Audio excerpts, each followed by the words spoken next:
Thank you for watching this presentation of MakeCAP Power, XNets and TPoints. This is part 1, focusing on XNets in the Capture Constraint Manager flow using MakeCAP Power's Enhanced Flow option. You can import Constraint Manager and TPoint data directly from your PCB editor binary BRD file into MakeCAP Power using its enhanced flow. This will make your Capture desktop with MakeCAP Power Constraint Manager aware. We'll start MakeCAP Power by opening a Capture binary DSN file, so we'll select that.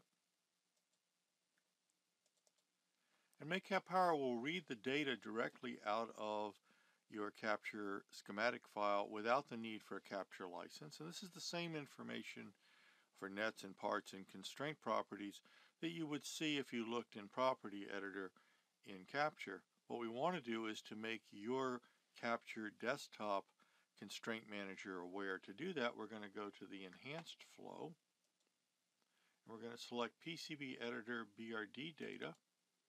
And we're going to read your PCB Editor binary BRD file the same way that we read your Capture binary DSN file. And again, without needing a PCB Editor license. All you need for this process is MakeCAP Power, your Capture DSN file, and your PCB Editor BRD file. And in this environment now, with MakeCAP Power, you can see constraint sets that may exist in PCB Editor. You can see existing XNets. If TPoints have been defined in the topologies, they'll be visible, and you can make pin pairs and constraints off of all of these Allegro PCB Editor based objects that you would normally see on the Capture desktop. Nets are paths that you can create in PCB Editor that use series components to connect two or more nets into one overall path.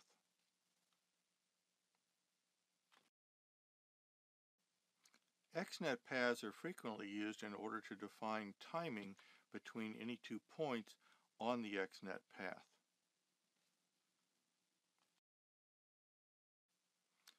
A very common type of XNet are series terminated nets where a resistor connects 2 nets between a driver and a receiver.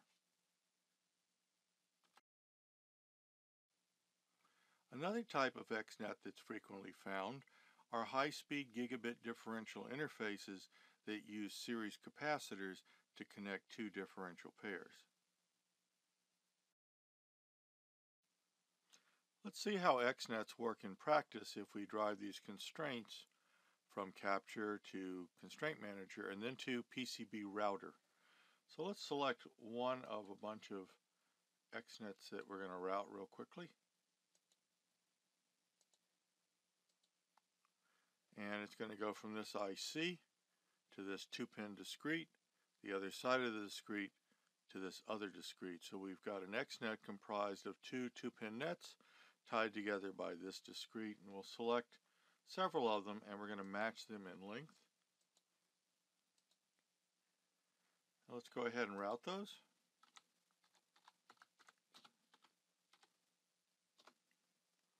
They're all done. And if we do a length report in the router, we can see they're matched within 100 mils.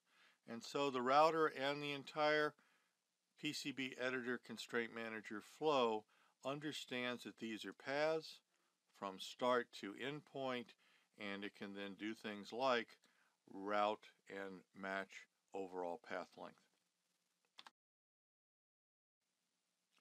XNets must be created in PCB Editor, but once they are created, they become visible on your Capture desktop through MakeCAP Power, and you can create pin pairs across the XNet paths and constrain them for Constraint Manager.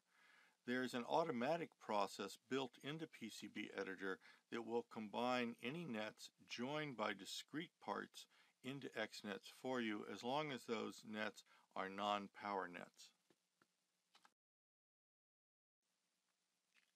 The Setup Advisor flow in PCB Editor is a very quick way of setting up XNets where the series component has been created using a discrete bidirectional component like a resistor or capacitor. So if we go under Tools to Setup Advisor,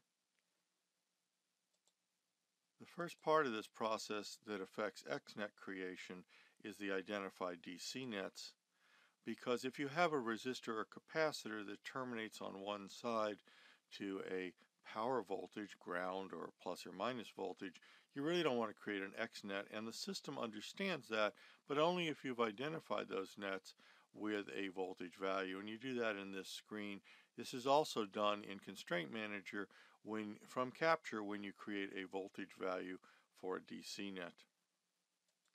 And if you just follow through the flow, if your devices are set up as discretes, then when you get to SI signal assignment, you'll see a pop-up like this that wants to make sure you've identified all the DC nets. And assuming you have, and that all of your signal models for discretes are identified as discretes, that just by saying OK, it will automatically connect all those nets joined by a discrete that are not DC nets and create an XNet for you.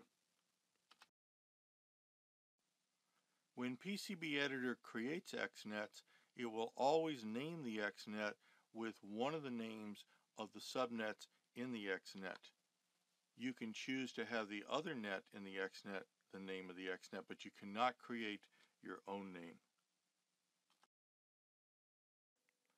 The XNets that have been defined in PCB Editor are visible due to the enhanced flow in MakeCAP Power, and you'll see a column here called XNet. And we can sort that column by simply toggling the header. I'll do it a second time and scroll down to where it starts alphabetically.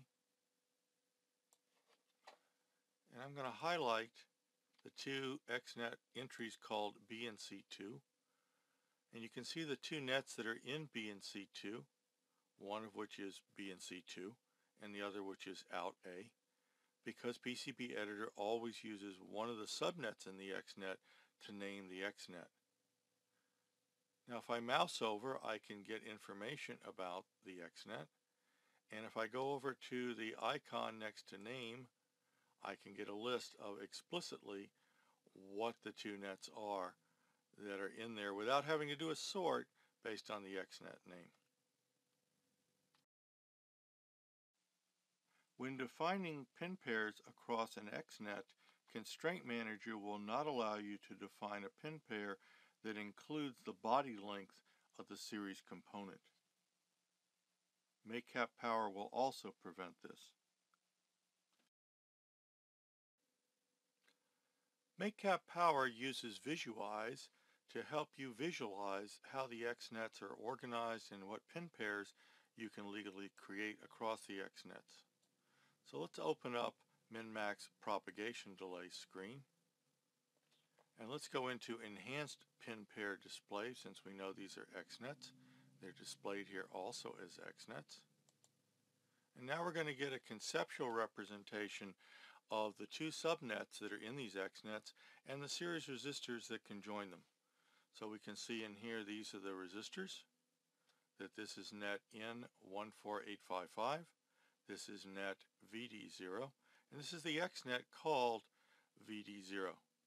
Now if I want to make a pin pair starting from C16, I can make a pin pair to any of the other pins in the XNet path except the pin that's on the other side of the series component, because the length of the series component cannot be used to create a pin pair. So it is voided out for you within the Visualize display. So if I want to make a pin pair from C16 pin 1 to U1 pin J4, I'll just click it, and now I've got an XNet pin pair going from one net to the other net across the series component. When working with net level values such as width, in an XNet, all the subnets must have the same value as the overall XNet, which is the only path now. This is called bubble up.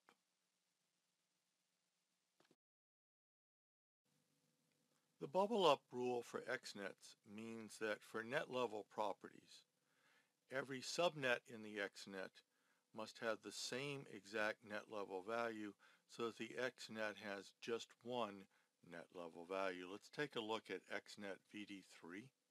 If we mouse over it and data mine it, we'll see the other net in here is N14843. So I'm going to give an impedance rule to VD3 net, and I'm going to call this 100 ohms, and I'll give it a 5 ohm tolerance. There's our rule. And now if we go back and look at the other net that's in this XNet, N14843,